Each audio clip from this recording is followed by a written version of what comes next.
One, make it easy. Make it dead easy. Make it integrated into the workflow of everyday construction. Because if you don't, it's not going to happen.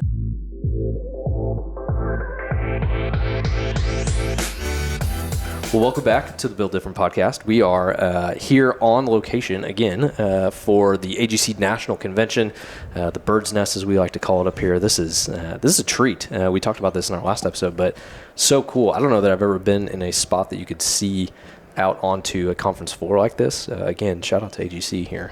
Brian, we're kind of spoiled. Absolutely. I mean, it's also good just to be back in person. I think, sometimes this was the first season we actually tried the Zoom thing out, and it's been interesting, but we're getting there. It's good just to be back at the desk. Yeah, we live in a virtual world, but it is also nice to come back and be in person. So, but we have two amazing guests on here. We got to steal some folks that are actually speaking tomorrow. So when this episode goes live, you'll have a chance to get to see and hear a lot of what they got to talk about. But very much thankful, Cheri and Roy. Appreciate you guys coming in. This is exciting.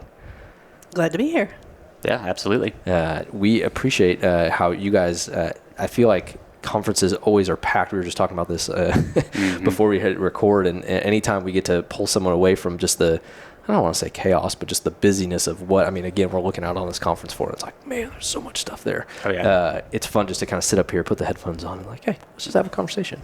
Exactly. This is a great environment to do that, and thanks for having us up here. Well, again, shout out to AGC. We take no no responsibility for, or credit, I guess I should say, for being up here. But would love to kind of start with, why we were very excited to get to have you guys on is your session that you're going to be having.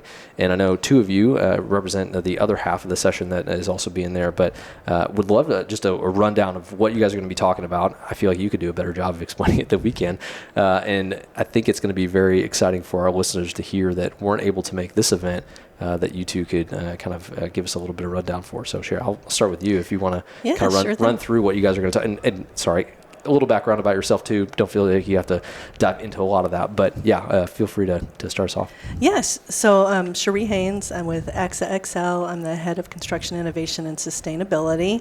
I come from the construction field. I still have more years of construction than I do of insurance. Never saw insurance coming for me, but I'm really happy to be in this space where I help contractors adopt new ways of building, whether that's the new technology, a new building material, or complying with sustainability requirements and aspirations. Super fun role, and I'm delighted to be in it. As far as our session tomorrow, it's called Appageddon. Because what a catchy name. I love that. Oh, yeah. I think we all feel a little bit like we're drowning in tech. So it is funny that we're above the water out here, which is funny to think of. Like, man, it is a place to swim. But yeah, keep going. Yeah. So part of the concept is like swim lanes for tech adoption, right?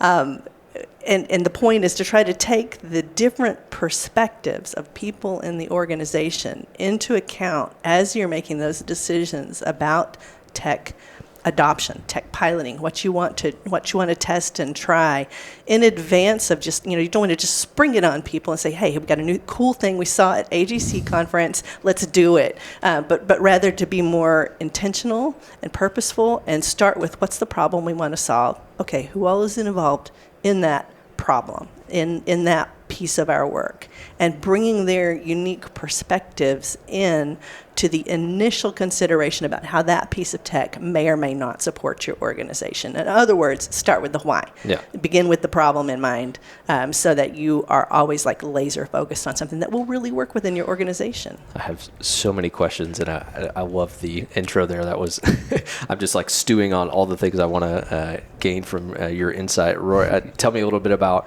how your background kind of fit into this panel that you guys are giving tomorrow, and just what you're doing on the DPR team. Yeah, for sure. So Roy Malcom, Senior VDC Manager with DPR Construction out of Dallas. I support our VDC operations in our central region, which is Texas, Louisiana, Denver, Colorado, Wyoming. Lead our VDC team for those offices and all of our VDC operations in that area. So I've not always been with DPR. I was with a smaller GC before that, and my passion, one of the things I help at DPR is finding new innovative ways that we can support our jobs. And I found the AGC and the Project Delivery and Innovation Committee through someone else at DPR, and kind of got attracted to their mission, which is they have this idea of the industry is not going to progress if it's only the big folks like DPR and the Turners and Skanskas and those companies that are pushing the industry forward and adopting new technology. If the smaller and mid-sized companies aren't following suit, then the industry doesn't really move forward. Like, we've all heard that saying of the industry production has stayed pretty stagnant since the 1950s and whatnot. Regardless of all this technology that we have out there, it's just not helping us as an industry. And so part of that is a lot of these smaller companies just aren't staying in step with what's out there. And they might not have the resources to do that either. Like a company like DPR, we have full-time folks, a team of folks that look at this type of technology and find new things to bring to us, new ways of doing that. A 20-person team, they're not going to have somebody dedicated to that. It's much harder to navigate what's out there in the industry today. So as our committee, that's part of our mission, is to help these companies navigate that, almost serve as that team for them. So that's what brought me to this, and I think that's what our presentation is really about, is getting that message out there. Wow. Lots to unpack there. And it's cool, too, the other two folks that are on your panel. Give us a little kind of preview into them and their roles, too, for just kind of how you guys got together. Well, I guess they're in similar situations to us. I think they both work for GCs, right? Or all three of them. I know Chris is a VDC manager like myself for another company in Ohio. I know Philippe is too, and yeah, he's in flux right now, right? Right. He was who we just had on, so last episode, yeah. Nice. Yeah. I can understand maybe he didn't want to do two back-to-back then. Yeah. But no, those are good guys. They share that same vision that we do, and they're great leaders for this committee. And I think it's a really great panel of folks that'll be in the session tomorrow. Yeah, that's awesome. I think it's something you said that stands out is just serving teams and companies that don't have that size and scale. We were talking about how just AGC does kind of fill that gap in a way. Do you think it's overwhelming for folks when they come here to kind of experience this, and then they go back to their offices and they're like, oh, had all these conversations, and like I talked to all these people, and then I went to this great session, and then I talked about these kind of factors that I need to kind of consider. Like, how would you kind of encourage people to navigate an event like this? Because it is so, obviously it's big, it's a national convention for AGC, it's a big deal, but how would you almost, and I'm sure you may not talk specifically about this tomorrow, but like coming to an event like this, even young students, right? They're from other universities and student chapters. Like, what have you found is successful when you come to an event like this to get the most out of it? That's a softball question, but yeah. No, it's something I actually give quite a bit of thought to, because it can be really overwhelming to see how many techs are here. I mean, it's a lot. I have to come in with intention. What types of technologies do I want to find? What are the questions I need to ask them so that I don't get overwhelmed with the variety of solutions that are here that are all meaningful solutions, right, but might not be the one for my organization right now. And B, don't get just swept away with the sales pitch, right, which is going to tell you all the great things. It maybe even tell you a few things that are on the roadmap and make it sound like they're really happening right now, or it's a problem you weren't even thinking about before you came here. That's probably a pretty good sign that that's not the tech for you right now. Like, just having that plan of attack and intention around the technology solution types that you want to look at when you're at something like this, I'd say that's pretty important. Did you learn that skill? Because again, so for some of our younger listeners on here, like, I just want to go to a conference. Like, I want to go to all the sessions and I want to go talk to everybody. Like, when did that become a necessity for the events that you get to go to? I did learn that skill after getting home and having like a stack of business cards and 100 new invitations in my LinkedIn, and not remembering any of what it was that I was really impressed with about any of the solutions that I saw. Really, it's a disservice to the vendors to go about it like that, to try to talk to every single person. And it's a disservice to your own time and to your organization to not come in with that kind of game plan. What does your prep look like for an event like this? Like what will you, obviously you're, probably had a few that stuck out that you wanted to talk to, but like, is it the week before? Is it when the conference agenda comes out? Like, it happens all year long.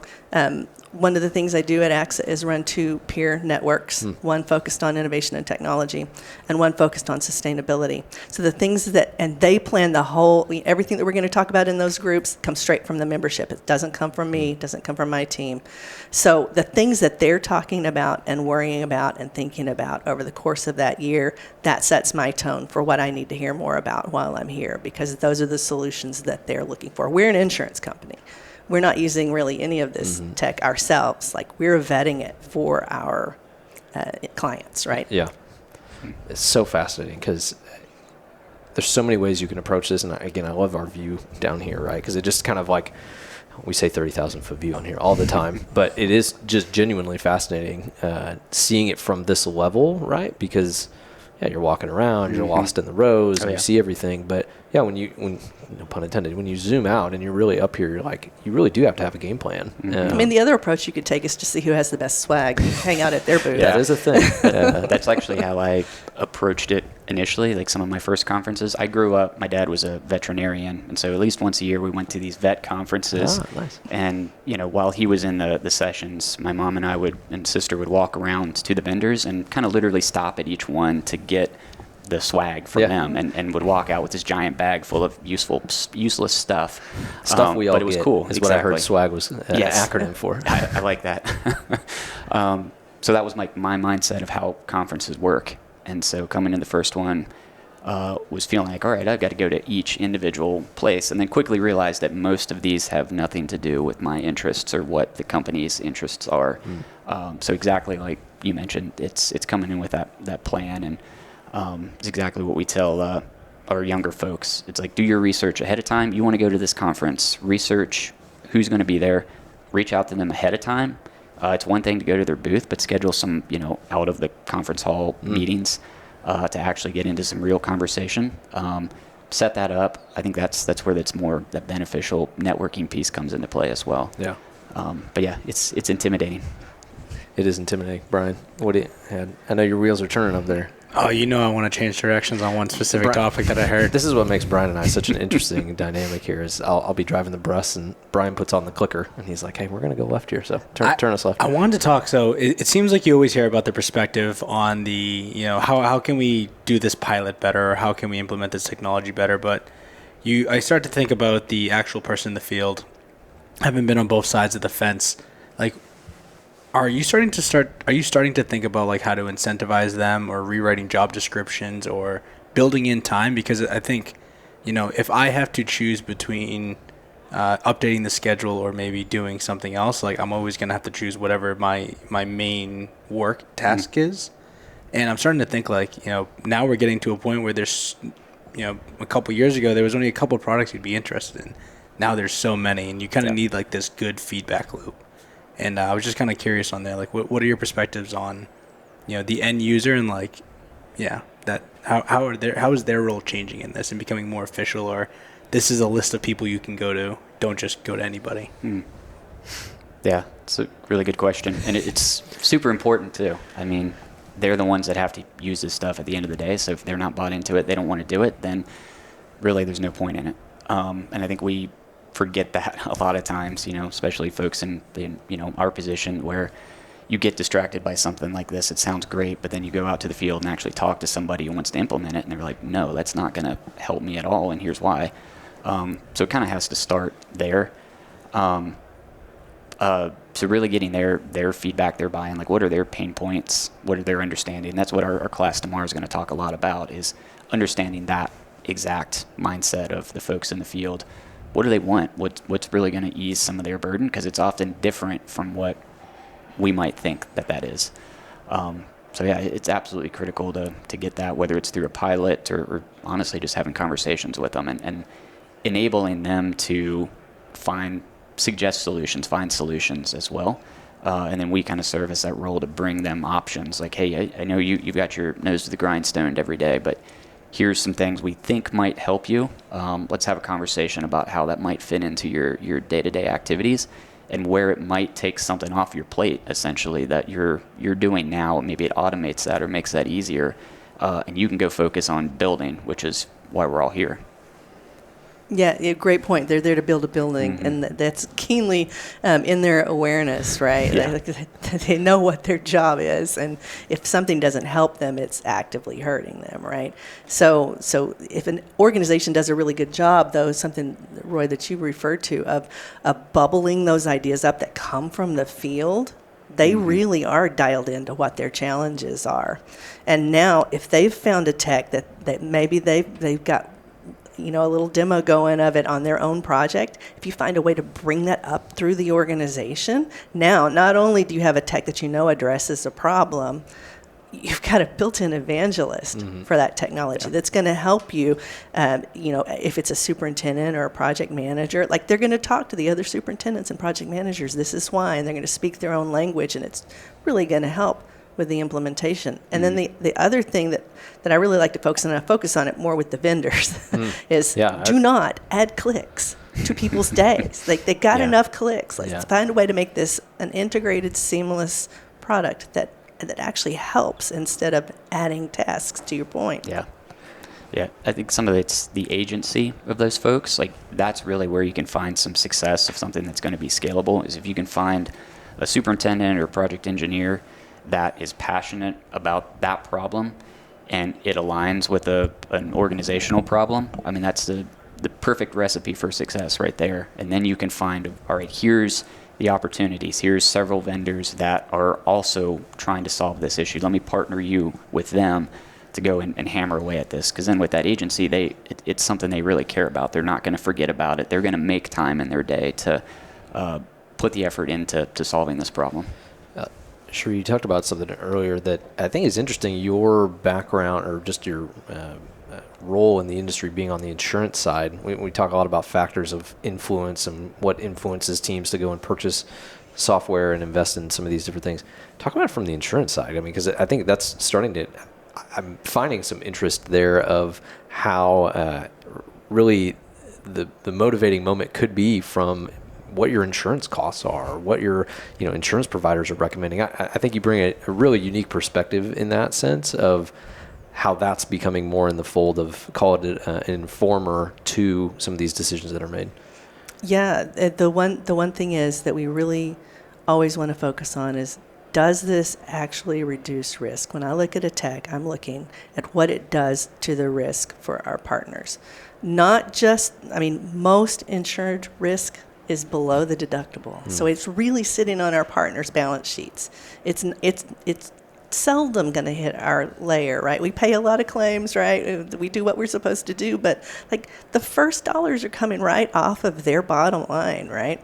So we want to look at, okay, if I were a contractor, would this actually reduce my risk on this project, whether it's of a water event or an environmental event, or reality capture could help you, not have to do a bunch of destructive testing later. Like, those truly reduce the risk. So from an insurance perspective, that's where I'm coming from. Like, I want to help them have better success with their risk, not just with their insurance policy, right? So that's how we, kind of put ourselves into the path of, let's look at what we really think actually works, and it's not just vaporware, or that truly makes a difference. It's not just a solution looking for a problem. We see an awful lot of that, right? Yeah. Do you see contractors that do this well almost have like a risk audit that they do, and saying like, hey, like, these were our top 5 risk induced moments in 2024. Do we have a solution? Do we have a workflow? Do we have something to mitigate that? Like, are companies doing that, like, audit? Because I agree with what you're saying from the risk perspective, like, but I also don't see a lot of contractors go through like that audit process of saying like, hey, like, here were our biggest moments that, hey, we obviously don't want to do that again. And you're doing postmortems and you're doing, stuff to mitigate that. But have you seen anyone go through a process like that of like, hey, here are the top 5 risk? I think every successful contractor does that in one way or another, whether it's formal or informal. They look back over the last year, they make their plan for the next year. Okay, we had quality incidents last year that we could have prevented. Let's have a quality focus going forward this next year. Like, let's have a real initiative around it. And that would inform that. What I don't see necessarily is like a real look at, okay, here are our risks. What are the techs that really address those risks? Like putting it together. Like, they know their tech stack, they know their risks and their focuses. Like, how do those two things really fit together in a meaningful way? Which I think is the next evolution of that conversation. What do you think is the glue that could help that, or the bridge that helps connect those two things? Oh, it's the same thing as any type of lessons learned process. It's taking the pain, taking the situation that you didn't love being in, and pulling the wisdom out of it. Like, let's leave that pain in the past and never do that again, and keep the wisdom going forward in the organization. So it's a real cultural approach to risk. Like, okay, this happened, we can make that beneficial for us. Like, we can take that forward into the future and make a difference in all of our future projects, and propagate it across the whole organization. Don't just keep that conversation in a small little group, which tends to happen, right? You keep the conversation in a little group. Okay, we're focused on quality. We're going to XYZ, whatever you're going to do. But it doesn't like really get out into the whole organization. Like, have a massive marketing campaign. Have different events around the focus for the year, and have training on the techs that are going to help with that. And like, really fold it together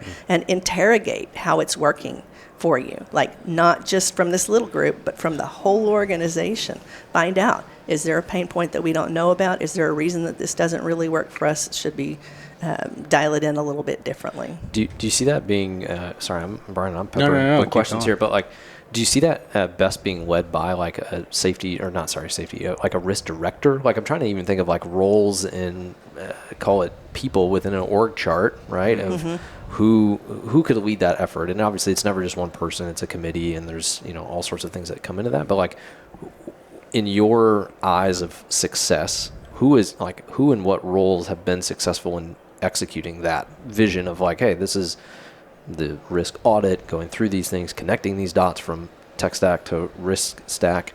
Like, who should that person be, maybe? Yeah, I don't think it can ever be a person. Right. It's got to be a committee, because one year it's going to be quality, the next year it's going to be safety.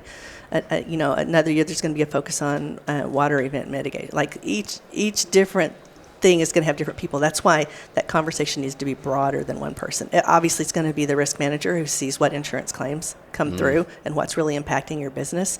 But then it's also going to be the IT, innovation, technology department, whatever your organization calls that. And then it's going to be that quality director, that safety director, those folks that, your general superintendent. Like, those are the people. They all need to be involved in that conversation. And if they're not, you're really missing an opportunity. Yeah, I can think back to very influential catalytic moments of, call it tech stack, workflow, any of that being successful and being not successful. The successful ones for sure, of like having lunch with your risk managers, or having lunch with, something that might have happened that you're like, that's like a key moment, like, let's not lose that, to your point of like the lessons learned. And man, we've talked about lessons learned on a handful of episodes before, of just the dying art that is, right? I mean, teams go from one job to the next, they're in, interviews for the next one. And man, yeah, just really like elevating that to bring back. And, it's hard, and it's not easy to do, but the teams that do that well, I think are successful and show for that. Yeah, it's surprising how many organizations, none of our clients, of course, but how many organizations where the risk manager doesn't even really know what the sustainability department or the innovation and technology department are working on, like full stop at all. Why is that though? They're busy. Like, they've got a job. Same thing we were talking about earlier, right? They've got a job to do. They're doing their job. All this stuff is kind of extraneous, but if we don't figure out ways to pull that all together, then we're not as efficient an organization as we do you think some of those individuals are here? Like, they come to these events and they're like, oh, I see other people doing that. Maybe we should do that. Like, I mean, who have you guys or who do you hope attends your guys' session tomorrow? Like, who's the ideal person in the crowd that you're like, man, if they're there, hopefully they start seeing, what would be an outcome? Any people come to mind? Because I haven't looked at the attendee list here, like titles or I see a lot of suits. I didn't wear a suit today, team, so sorry. Well, I guess our session is going to simulate a lot of those roles. Like we have a president, safety manager, IT manager, what else? Do you have a risk manager? Something like that, risk Yeah, manager. yeah. But there's those type of roles. I've that, read your description. Please, because it's a very unique session, which I'm super pumped about. Yeah. So we'll be role playing those type of roles. So really, any of those ones you just mentioned, we hope those type of folks show up. And then even if they're not, I mean, it's really for anybody. If it's the suits that are there, at least they're maybe gaining some empathy for these other roles and kind of their perspectives and what they're supposed to, what they're concerned about. Like, are they looking at things from their perspective? And they all have different ways of looking at it. So, Right. I know, for example, I'm going to be role playing the IT guy tomorrow. Tough job. Yeah. And I think that's going to be humbling for me, for example, because I butt heads with IT all the time over I want to go buy this new technology or whatever, and they're like, well, have you did the security checks on it? And I'm like, no, I just want to go use it on this project because I have a problem that I need to solve. And so, I'm not always thinking about it from that perspective and the security risks and data risks and those things that's their job to think through. So I think this activity will help be a practice in empathy of seeing things from new perspectives, put yourself in someone else's shoes, and how all of these different decision makers have to come together to align on something, which is pretty difficult to do at any company. Yeah. You don't go to school for it. It's certainly hard knocks of, getting those people in the room. Brian, any thoughts you want to add? No, I mean, I actually had an insurance question, but we don't have to go. Come on. Now he's going right turn, left turn, right turn. No, it's good. It's good. No. I think it is an interesting point, and you're saying, like, you're doing this role play, but I'm also curious, like, do you have some sort of, like, internal CRM system of, like, these are my main champions of technology, and are you thinking about any incentives, maybe, is what CRM, we use too many acronyms on here. I don't know what CRM stands for, honestly. Customer Relational Management? Customer relationship management, right? Yeah, Team, something like stop that. the recording. I can't. If I don't even know it, and you're throwing it out here. Well, just like but you're saying almost like a Rolodex of your own. Like within a company, who, how can we, like, for example, we had a podcast with Choate, and they were attaching Part 107 licenses for project engineers to expediting their promotional timelines, which I thought was really interesting. I think before we've heard, like, some people thinking about like spiffs or bonuses, like small things like that. Yeah. So you're asking more of like. Yeah, like, how do you manage with these roles, right? Like, yeah. Say I want to engage the pre-construction team. Like, how do you manage who's already kind of a champion, and then are you thinking about different ways to incentivize them? What I really love is when an organization thinks about this really holistically. Like, okay, let's have a training on how to innovate. Like, starting with ideation. How do you innovate? Like, start with the problem. What could be a solution? What are we actually solving for? All the basics. Right, the basics of innovation. The things that we didn't go to school for, by the way. Right. Like that no one who came in that organization know how to do. Sorry, keep going. No, and then take it further. And okay, you've learned how to innovate. Let's do it. Let's have an innovation contest. Yeah. Right? And collect 100 different ideas from around the organization for things that they think could be done better within the four walls of your organization. And then, maybe 2 or 3 or 4 people win and get the chance to, like, pursue their idea with support from the organization.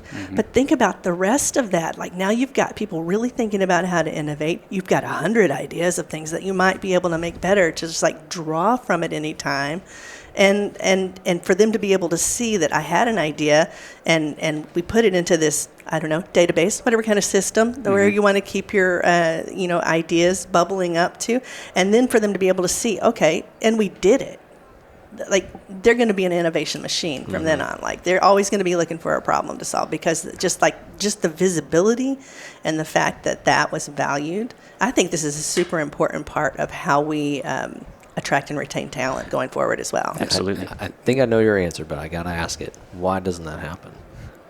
Because I'm like going back to, well, we're busy, right? Yeah, we're busy, of course, but it does happen probably Yes, yeah. more often than you think. Yeah. DPR, Oh yeah, I mean we have Right. incentives along those lines, so and it happens. Totally. I asked that question of just like, hey, for the folks that are listening and they're like, yeah, but no, I'm too busy. And like, oh, it's like, hey, like if you want to improve your company, start with you.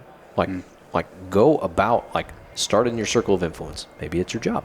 Maybe it's your department. Maybe it's your region. Maybe it's, so like, Right. it's hard, I think, when people, again, they'll listen to this, and we have some amazing, you two individually, like, on this, like, talking about these ideas, but it's just like, hey, Yeah. we talk about, like, simply start. Like, you don't, like, go to your area of influence, like what you're saying, of just like, hey, start with the basics with your project team. Hey, guys, like, what has been this last month, this last quarter? What's been the biggest pain point on this job? That can start at any level of the org. Anyway, No, I love what you said, though. you're exactly right. And it's the same thing we were talking about earlier about bringing all different people in. Nobody knows the problem to solve like the person who's dealing with that problem every day. Nobody. Like they really know the ins and outs of what's going on that makes this thing, whatever it is, harder to do than it should be. And they probably have an idea of what it would be like if it were easier. And that's valuable. Totally. It's interesting that you even say that, right? Because I feel like we're still, I feel we're starting to become more systematized with it, but we're still in this stage of like the after school clubs. Like, Yes. hey, like, oh, you're into this too? Like, Yeah. okay, great. We're all going to play like this card game, or like we're going to start this club. And it starts organically, but it's a weird mix of all these different backgrounds, titles, even like, seniority levels. I think that's pretty interesting too, is when you start seeing these little pods. And I think on the DPR episode, we talked about like the early infancy of DPR's innovation program was a lot of these like pods. It wasn't just one person who came in and says, I'm the tech manager now. Everybody's innovative. It's it's a combination of just like, first, let's start with who's interested. Doesn't matter your title, doesn't matter your seniority, background, anything. Let's start there. But to your question, because it was a great question, like how does DPR manage that? Like how do you manage the people side of innovation of your champions?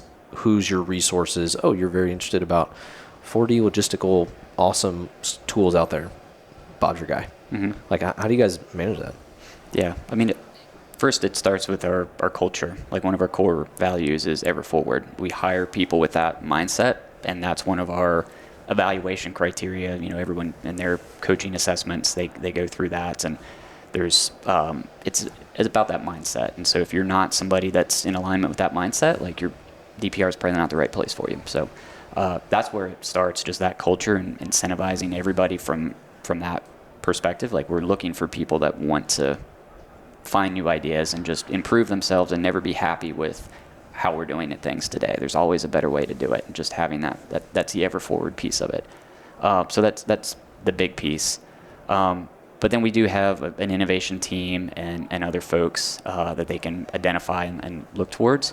And we have a really great program. You mentioned like the Shark Tank type stuff. We've did that before, and we actually have a new product that's coming out. We did a Shark Tank in 2019 and identified that. It's called Constructive IQ, and it was based on procurement, which was a need that we had. And so we really incubated that idea, and now have a product that's going out to the market, which is really cool.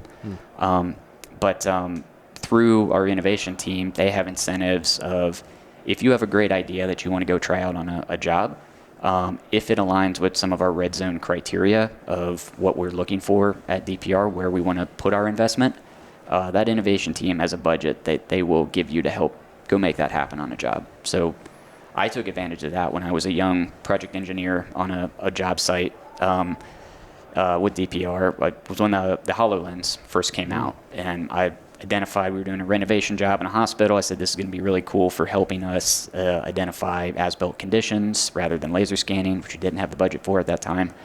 So I got the funding, got a HoloLens. That felt really good. Like, that was very empowering as a young engineer on a job. Like, felt like I was making a difference in the organization, contributing with some of these innovation leaders. And I got exposure to folks that I probably wouldn't have had otherwise. So that's kind of what I tell our team now. It's and I said this before, of aligning your passion with a need of the company, because that will open up a lot of doors for you. And I think it's just that empowerment, that good feeling you get from thinking that you're a part of something larger than yourself. And that feeling, I think, beats any kind of incentive, to be honest. We've used the two E words quite a bit, of empowerment and empathy, of like being very core components of, I think what makes a successful team. I mean, Yeah. DPR obviously, excuse me, has shown those, and it's one thing to say that, but another thing to do it. But yeah, No, I'm with you. you're not turning us anymore. No, Going left or right? no. I'm getting motion sickness. Motion sickness. No, no, it is very fascinating to. I think we talked about this on a couple other episodes too. Of just like no one goes to school for this, right? Right.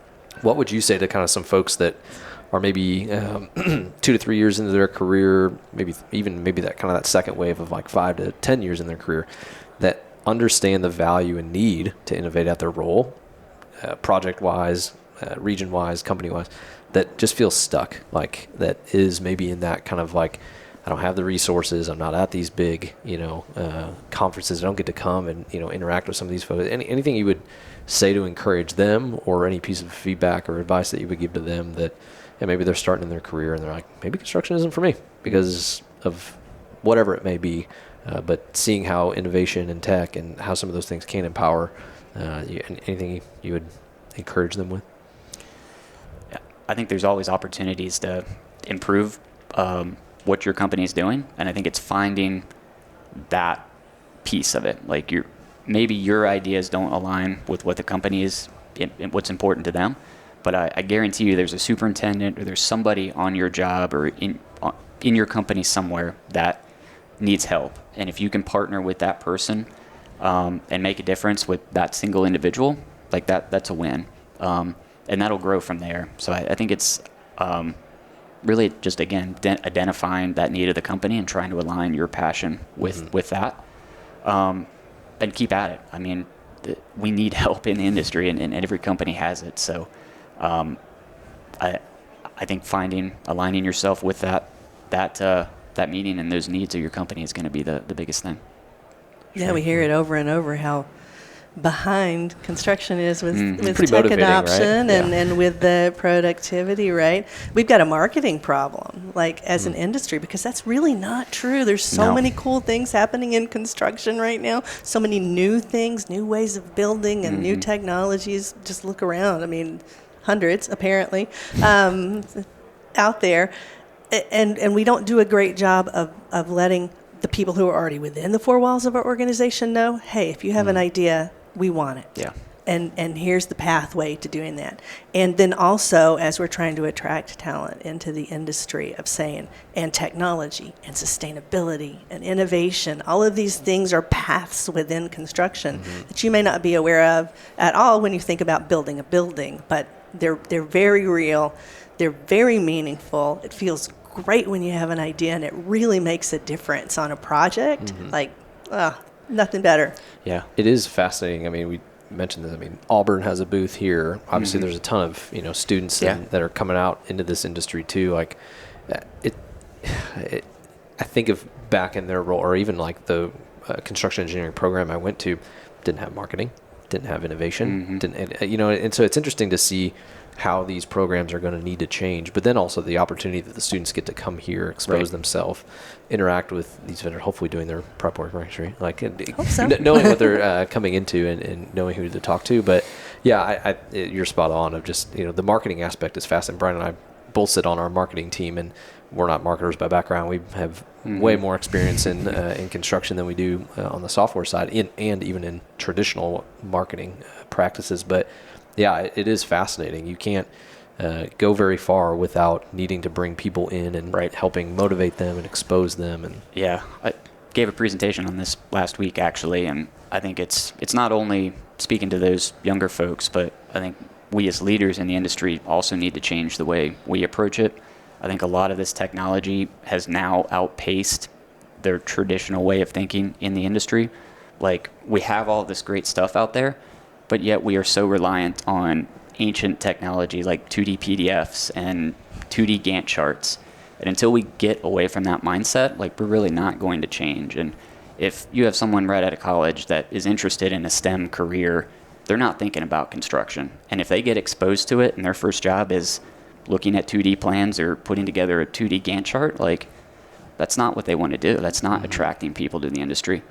And the other point, the presentation I gave last week was, like, we know that we have a labor shortage in the industry, and not only do we have to attract people, but once they get here, they have to learn quickly. And some of the ways, again, reading a Gantt chart, looking at 2D drawings of one-line diagrams, they're not going to get that. So we've got to think about, more model-based solutions, more visual planning solutions, using this technology that we have to help folks rapidly learn. So not only attract them, but then help them once they get here. Last question on my end, and we can kind of land the plane here. What would you say so we have a ton of the listeners who tune into us are also on the software side.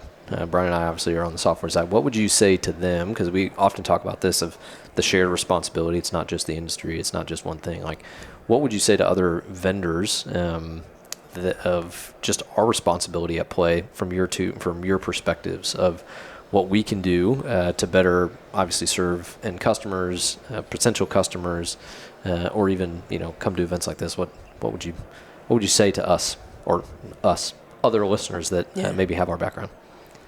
Yeah. One, make it easy. Make it dead easy. Make it integrated into the workflow of everyday construction. For sure, because if you don't, it's not going to happen. And two, really talk to the construction industry as you're developing a solution. I've seen an awful lot of solutions out there it's a cool thing. It's super cool. Everybody's impressed with it, but it doesn't really work on a construction site because they didn't take the time to understand how the construction procurement process or how the construction process itself actually works. And it's a miss for them. And it's a miss for the industry because we need all the technologies that we can get to help us with that labor shortage, to help us with becoming more productive in day-to-day building of buildings, to be more accurate as these buildings become more complex, right? All of those things matter so much, and we need the software industry as a big partner for construction as we move it ahead. But it has to integrate into that day job, right? Yeah. We often joke one less tab, one less task, one less click to what you guys were saying earlier, and that's hard. One of the core values on the drone deploy team is simplifying. We always talk about all the time that's the hardest core value, bar none. It's so hard to simplify something. You can say, hey, it's got 5 tasks, and part of its process. Can it be 1? Can it be 2? The shrinking of that, and such a great point because we cannot induce more chaos into this industry, especially from our end. But Roy, anything from your end? Yeah, I think it's partnering with us as much as possible and having that mindset more than anything, helping us solve these problems and knowing that these smaller companies again aren't going to have those type of resources. So how can you be a partner to them to help guide them through this process and not come at it from necessarily a sales point? Obviously, you have to have that in mind that it is a business. But knowing they're not going to have the resources to evaluate, so almost even helping them, hey, here's what we can do, preemptively giving them the answers to the questions they might not know that they need to ask, and not strapping them with something that they're going to regret later. And I think that's challenging, but I could see that being. I know even for DPR, that's refreshing when we have somebody like Drone Deploy that does want to be that partner with us and take our advice and not just sell us something. Partner is such a hard term to define because it means a lot to a lot of people. Right. But at its core, you hope it is a partnership, right? You hope there's a give and take. You hope there's honesty. You hope there's empathy. You hope there's all the adjectives you can put with it. But Brian, anything you want to land us with or end with? Yeah, I think the biggest thing is that I'm hearing from everybody is the art of storytelling as well. Every project is a story. Maybe spend some time investing into some classes, take an improv class, whatever it may be. I think people underestimate the concept of how far a good storyteller can take you in a career. Yeah, totally agree. But I think that's my biggest takeaway is how can we provide some resources around that? Brian's trying to get us to go to improv classes. I started taking a couple, so Did that was you a really? weird plug. Yeah. That's funny. It is so true, though. You talk about the marketing front. And also just think of some of your best teachers or professors or educators. They're storytellers at its core. They want to help bring you along this journey, and stories are such a powerful medium to do that. And you look at, again, I'm looking down at the conference floor. It's we're sitting across from this Autodesk, and they got this nice little video rolling in the background here, and it's telling a story, right? It's that is a powerful medium in which to explain something, and that's just a lost art that I just don't think marketing has lost that art, in a way to say that. That's a really good. I'll tell you a personal anecdote. I never really liked history when I was young, and then I had a teacher when I was a sophomore and a junior. I had always had history teachers that taught us like the dates and what happened and remember it for the test and whatever. This guy would get up in front of the classroom and he'd say, "Okay, today we're going to talk about the Habsburgs, but first we're going to talk around the edges." Nice. and he would take you into the intrigues and things that were going on. Every project has all of these intrigues, all of these like subplots that are going on at the same time. And there's value in all of that for a software developer to understand how just the complexity of how projects really go together, the constant emergency management, like how can we do less of that? How can we be more proactive? But you're never going to find that out until you talk to the people who are on the ground doing it. It is fascinating. I just think of, if I were back on a general contractor, the opportunity from a marketing team. Not to go out, not to take pictures, not to, think of some social post that they're going to do. Truly, just to sit in someone's office in the field trailer. Tell me a story on this job. Tell me something that no one would know if you move to another job tomorrow, and that like that's what you're going to remember about this job, and like how impactful that can be, not only to lessons learned, but your company, your culture, things you guys talk about. I don't know. The art of storytelling is unfortunately on the decline, and I'm sure a handful of reasons for that. But it is something to think about and consider too as you're growing in your career. Of like how can you do better at telling the story? Get to the thing that's going to help uplift and motivate more people to become a part of your journey. So good stuff. Love it. Well, thank you too. Very fortunate to feel like we had a chance to pull you away from all the busyness. And again, I'm sure you're a task of the things you're going to go down there to take on and do. And we just appreciate you two hopping in and talking with us, sharing your insights, and hope for some big success tomorrow. And I will be very excited to be in the crowd to listen into the role playing side of it. It'll be really fun. Excellent. Thanks for having us on. Awesome. Yeah, you bet. Yeah, this was fun. Thank you. All right. Awesome. Well, thank you for tuning in. We appreciate all you guys listening out there, and I look forward to seeing you next one. Thanks so much.